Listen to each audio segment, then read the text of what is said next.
Shalom shalom ku bantu mwese muteze amaso IBTV Rwanda, turabaramukije mu izina ry'umwami wacu Yesu Kristo.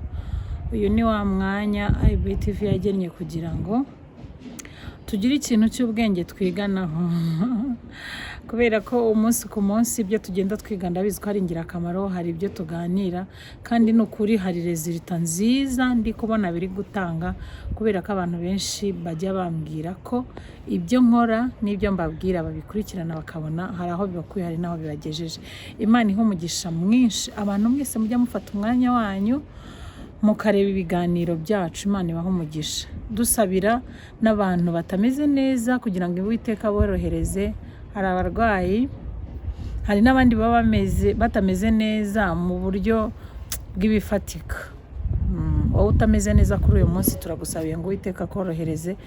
Uyu munsi ntabwo ari byiza ariko ejo bizagenda neza. Hanyuma dusuhuje abanyarwanda mwese muri rusange, dusuhuje abadiaspora bose, urumva, dusuhuje mbese isi yose. Abazabasha kureba iki kiganiro bose turabaramukije, mwiyumvemo ikaze. Hanyuma uyu munsi rero ni wa mwanya w'ubwenge nababwiye nyine utuntu tuzajya tugenda tuganiraho, kandi mba mbizi ko ikintu kimfashije n'abandi kirabafasha. Uyu munsi rero nifuje kuganira namwe, ni umuti nungutse nshaka guhereza n'abandi bantu, ko ndabizi ko ibyo bintu bijya bibangamira abantu benshi.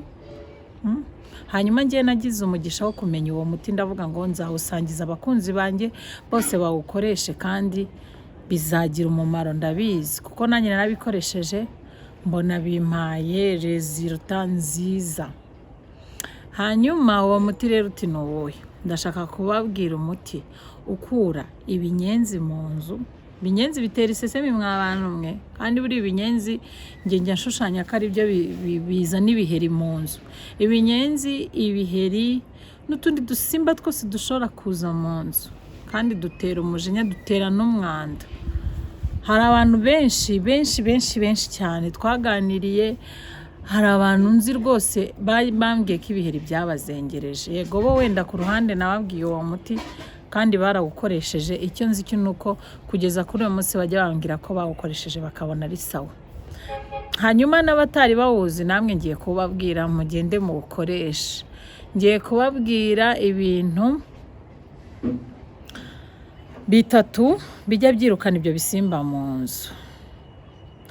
Ibintu bitatu byirukana ibyo bisimba mu nzu, ibyo binyenzi, ibiheri n'ubundi busimba buba buri aho ngaho bwibunza mu nzu, imibu, utuntu tw'udusimba tuba ari tubi nyine. Urabona iyo winjiye mu nzu hari ukuntu tuba dushaka inzu zacu ngo zigire isuku, mu nzu habe hasa neza, habe hari akuka keza, ku buryo wumva nyine uhumuriwe neza iyo winjiye mu nzu y'umuntu. Hanyuma ariko iyo harimo ibyo bisimba birabangama ku buryo utabasha rwose, ntago hicara wumva uri comfortable.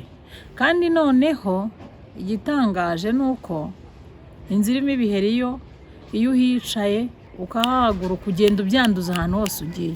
Ntabwo ushobora kwicara mu nzu irimo ibiheri ngo uzayisohokemo amahoro. Sinzi impamvu biriya bisimba, ntabwo nzi ubwoko bwabyo ku buryo byandura bigeze kuri ruriya rwego. Rero reka mbabwire uwo muti. Uwo muti nababwiye ngo ni ibintu bitatu: ni amazi, umunyu, omo n'isabune ya omo.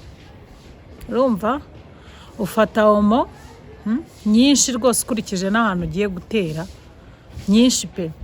Hanyuma ugafata nk'irobo y'umunyu, irobo, nusu robo cyangwa n'inusu bitewe n'ahantu ugiye gukoresha gutera uko hangana, ugashyiramo amazi, ukabivuruga kugeza igihe y'amazi na omo byose bihindutse amazi, wa munyu ucitse, niba ariko babivuga sinzi. Umunyu nyine kugeza igihe unogeye ukavamo ariya mabuye ugahinduka amazi. Hanyuma bamwe hari abakoresha amazi ashyushye y'akazuyaze cyangwa se ashyushye nyagushyuha, nabyo byakunda. N'iyo akonje birakunda.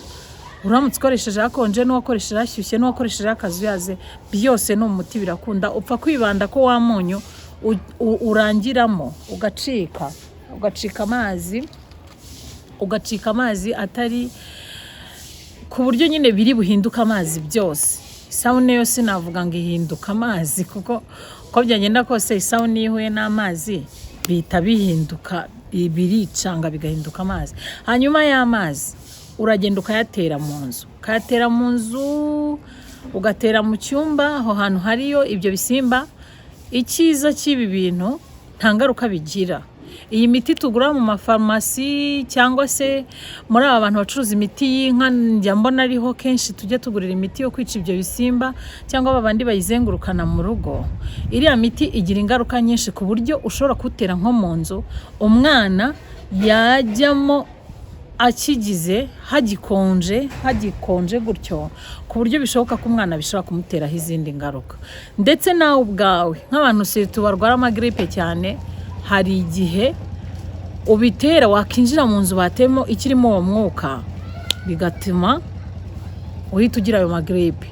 Hari n'ukuntu ubitera mu nzu ariko ukaba utabitera mu myenda kubera iyo myenda wenda mushobora kuyambara, bikazaba ngombwa ngo imyenda mwayishyize mu mazi atetse nanone ashyushye.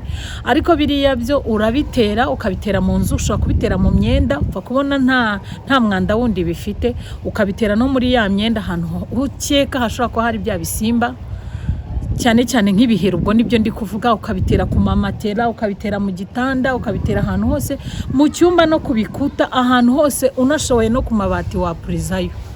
Ubwo ngubwo kubipuriza hari udupombo twabigenewe tugurwa rwose ahantu henshi baraducuruza. Hari ushobora no gufata icupa. Abamama reka mbabwire ikintu ushobora gukoresha. Abamama mujya mukoresha spray mu misatsi yanyu, ufata ririya cupa ryavuyemo spray uramutse urifite ukarikoresha upuriza.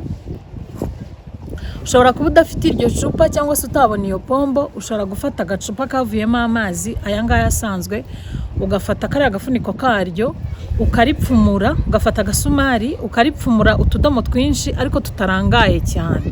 Hanyuma ukayipfumura ku buryo uri bukore ugapuriza ku buryo ahantu hose wa muti uri buhakwire.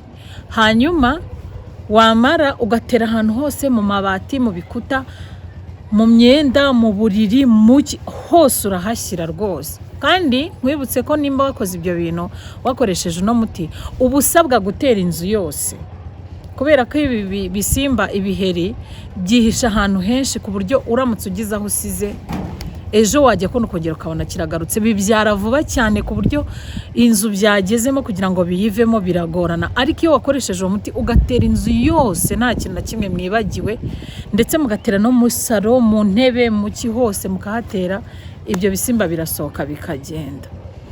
Uyu muti rero mbarangiye, ndawubarangiye rwose, muzagerageze mukoreshe. Njyewe narawukoresheje birakunda. Ubwo busimba bundi bwose ntabwigeze bwongera kugaruka mu nzu. Hanyuma namwe muzabikoreshe, hasi muri comment muzambwire nimba byarakunze. Ariko sinshidikanya ko bitakunda, ko nanjye byarakunze n'abandi benshi birakunda. Ndawubarangiye, mujye muri comment mumbwire, murebe rwose, kandi nimurangiza mumbwire ko byakunze. Tuzajya tugenda, hari ibintu byinshi nshaka kujya ngenda mbigisha abamama, cyane ndashaka kubigisha utwo tuntu tuzana isuku mu nzu. Ukajya winjira mu nzu kumva uraryohewe, kumva mu nzu ni heza. Murakoze, Imana ibaho umugisha mwinshi. Nicyo nashaka kubabwira uyu munsi. Hanyuma rero dukomeze tujye kuri IBTV turebe ibiganiro byacu, mukandeho kuri subscribe, mukore share na comment manzikeneye, n'abacayini box mumbwira ko mwabikunze, namwe ndabashaka kugira ngo mujye mubimbwira, kandi mwarakoze kuba mubikora. Rero Imana ibaho umugisha mwinshi, ibazigame muri no minsi mibi u Rwanda rurimo. Ikintu ntashobora kwibagirwa, iminsi yose nzakora ikiganiro mba ngomba kubivuga. Mukaraba amazi meza n'isabune, urumve, mukarabe cyane.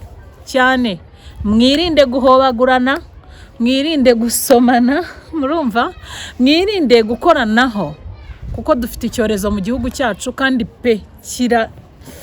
giteye ubwoba kubera ko ni icyorezo kibi cyane. Rero mwirinde cyane kugira ngo tutazabatakaza. Imana ibaho umugisha mwinshi, mukomeze kwirinda, mugire ubuzima bwiza. Amen.